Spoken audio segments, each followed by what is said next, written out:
Cordial saludo, hoy vamos a hablar sobre cuáles son los principales indicadores en un análisis financiero. Para esto vamos a fraccionar los objetivos desde la perspectiva de las finanzas en cuatro. El primero, que es ser rentable, es que los ingresos sean superiores a los egresos. El segundo, que es ser solvente, es contar con la capacidad de cumplir con las obligaciones de los créditos financieros. El tercero, que es tener liquidez, es tener una plena posibilidad de cumplir con los compromisos de corto plazo, sean con los proveedores, tributarios o laborales. El cuarto y último objetivo es generar valor, que es obtener un retorno que compense adecuadamente a los accionistas basado en el riesgo que estos asumieron al invertir sus recursos en su compañía. Vamos a mirar entonces cuáles son los indicadores para identificar si una compañía está cumpliendo con el objetivo de ser rentable. El primero de estos es el margen bruto. Comparamos la utilidad bruta contra los ingresos operacionales y un margen bruto de 50% se interpreta como: por cada 100 pesos vendidos me quedan 50 pesos después de restar los costos. Luego de calcular el margen bruto debemos calcular el EBITDA. Para calcular el EBITDA, primero vamos a tomar desde los ingresos hasta la utilidad operacional del estado de pérdidas y ganancias. Posteriormente, dentro de los costos vamos a desagregar cuáles son depreciación y amortización, ya que estos egresos no son desembolsables en efectivo. Hacemos lo mismo con los gastos de administración y con los gastos de venta para simplemente tener un estado de pérdidas y ganancias en el que podamos observar el detalle de la depreciación y la amortización.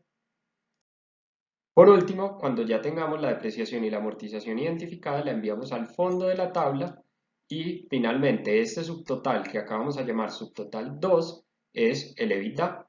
Son los ingresos menos los costos menos los gastos, excluyendo el efecto contable de la depreciación y la amortización.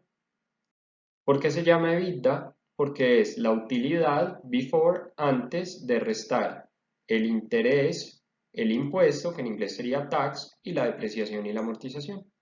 La fórmula oficial del EBITDA la vemos en la parte superior derecha y es ingresos operacionales menos costo de ventas excluyendo depreciación y amortización, menos gastos de administración y menos gastos de venta, también excluyendo la depreciación y la amortización.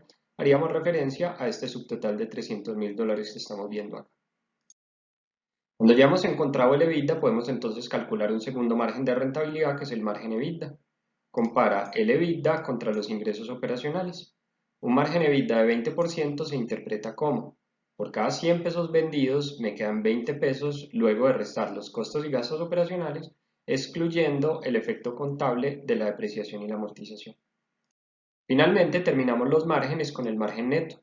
El margen neto compara la utilidad neta contra las ventas. Mire que ya incorpora intereses, impuestos, todos los gastos y todos los costos de la compañía, y básicamente un margen de 7% se interpreta como: por cada 100 pesos de ventas me quedan 7 pesos después de restar todos los costos y gastos expresados en el estado de resultados o estado de pérdidas y ganancias. La fórmula sería utilidad neta dividido ingresos. Tiene como ventaja que ya se consideraron los gastos financieros, es decir, los intereses, el 4 por mil y las comisiones bancarias. Nos entrega una visión de la utilidad final de todos los costos y gastos de la compañía en relación contra los ingresos. Es decir, cumplir con el objetivo de rentabilidad quiere decir que inicialmente tenemos un margen neto superior a cero. Pero además de tener un margen neto positivo, las compañías tienen que tener un retorno que sea satisfactorio con referencia a los activos que tuvieron a su disposición para generar esa utilidad. Es aquí donde entra el indicador ROA, del inglés Return Over Assets, que compara la utilidad operacional contra los activos. En este caso, con una utilidad operacional de 20 y unos activos de 100, el ROA sería de 20%. Podemos adicionalmente calcular el retorno sobre el patrimonio. Miren que en esta línea observamos el trayecto para calcular el ROA, y en esta que está acá en la parte inferior comparamos la utilidad neta contra el patrimonio. Finalmente ya pagamos los intereses financieros, así que esta parte de la ecuación ya está satisfecha, ya los bancos recibieron su remuneración. Por lo tanto, es consistente obtener el ROE como utilidad neta dividido patrimonio. Es la rentabilidad anual en la compañía asociada al patrimonio que se invirtió. Quiere decir lo anterior, que para cumplir con el objetivo de rentabilidad tenemos que tener unos márgenes positivos y un ROA y un ROE que sea satisfactorio para los accionistas de la compañía. Pero además del objetivo de rentabilidad, un segundo objetivo es que tengamos liquidez, que la compañía tenga la capacidad de cumplir con sus compromisos de corto plazo. Para esto debemos tener mucha precaución con los inventarios. Cuando hablamos del costo real de una compañía, costo real no me refiero a que haya una diferencia entre costo real y ficticio, sino el costo que realmente es una salida de efectivo.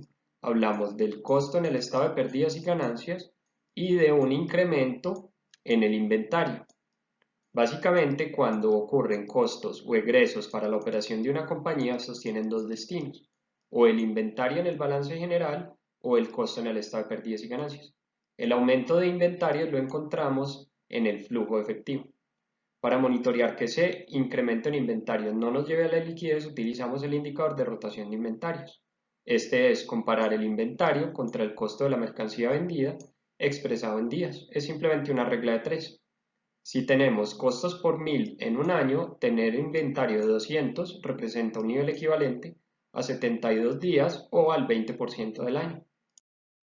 Algo similar ocurre con las cuentas por cobrar, la cartera.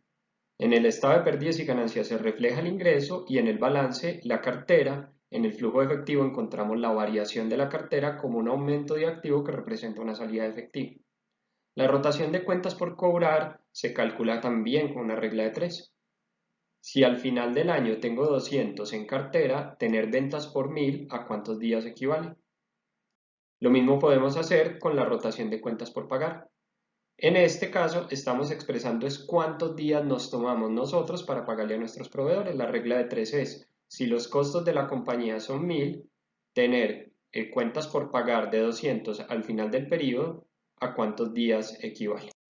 Entonces, el objetivo de monitorear los indicadores de rotación es que efectivamente en el flujo efectivo de una compañía vamos a encontrar lo que en la literatura se conoce como cambio en capital de trabajo. Esto es la variación de deudores, de inventarios y el aumento de otros activos corrientes. Esta salida de efectivo se compensa con el aumento en cuentas por pagar y el aumento de otros pasivos corrientes. En este caso, si analizamos este flujo de efectivo, tenemos una utilidad neta de 10, le sumamos una depreciación y una amortización de 10 porque como ya les comentaba son egresos que no son salida de efectivo para un ego de 20. En este caso, el aumento en propiedad planta de equipo, conocido en inglés como CAPEX, se netea contra la depreciación y el capital de trabajo, los componentes del activo que restan, los compensé con el positivo del pasivo para finalmente tener un flujo de caja que coincide con la utilidad neta del periodo. El estado de flujo efectivo es una continuación del estado de pérdidas y ganancias. Luego entonces, con este flujo efectivo que vimos anteriormente, debemos pasar a cancelar los compromisos de deuda con los bancos. Este sería el objetivo de ser solvente. Iniciamos con un indicador que es el indicador deuda sobre activos, que es el pasivo total dividido el activo total. Este simplemente me mide el porcentaje del total de activos que es financiado con deuda. Adicional a este podemos calcular el indicador de cobertura de interés.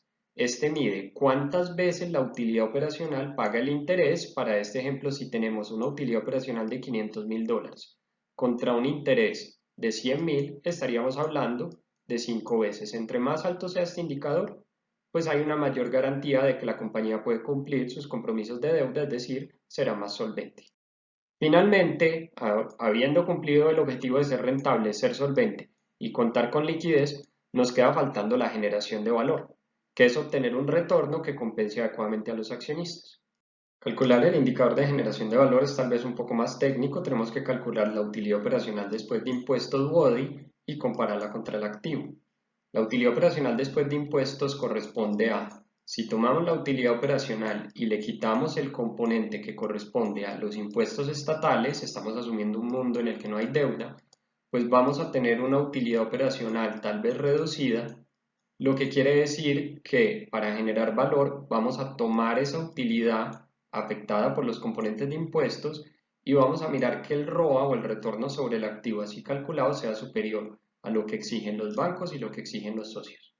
Si los bancos exigen 10% y los socios exigen un 20%, el promedio de esto, asumiendo una estructura de capital 50-50, será 15% y ese es el costo de capital promedio ponderado WACC. En este caso, con un retorno sobre el activo de 20% y un costo exigido de 15%, habremos generado valor ya que el valor económico agregado de EVA es positivo. Podemos refinar un poco más el ejercicio del EVA. Al fin y al cabo, el EVA sí incluye los impuestos cuando lo incorporamos en la BODI, pero no incluye los componentes ni del CAPEX ni los componentes negativos del capital de trabajo. Por esto es que acá podemos refinar un poquito el ejercicio de generar valor y tomar el flujo de caja del inversionista, que sería este 10 que está por acá, dividirlo con respecto al patrimonio y encontrar si básicamente los accionistas están satisfechos, ya que un retorno sobre el patrimonio calculado de esta manera se podría comparar contra el KE, que es el costo exigido, considerando la segunda mejor opción en riesgo y plazo comparable de estos inversionistas, y ahí estaríamos iniciando a hablar del modelo CAPM. Concluimos entonces este video resumiendo cuáles son los principales indicadores que vamos a necesitar en un análisis financiero. Vamos a necesitar los márgenes de rentabilidad, los indicadores de retorno, vamos a identificar los indicadores de rotación, sobre todo para medir que en el capital de trabajo no vayamos a tener problemas de liquidez, los indicadores de solvencia que nos garantizarán que seremos capaces de pagar nuestras obligaciones financieras y el indicador de generación de valor, cualquiera que sea que calculemos, para identificar que efectivamente los accionistas estén satisfechos una vez se hayan cumplido los otros tres objetivos anteriores. Muchas gracias y nos vemos entonces en un próximo video.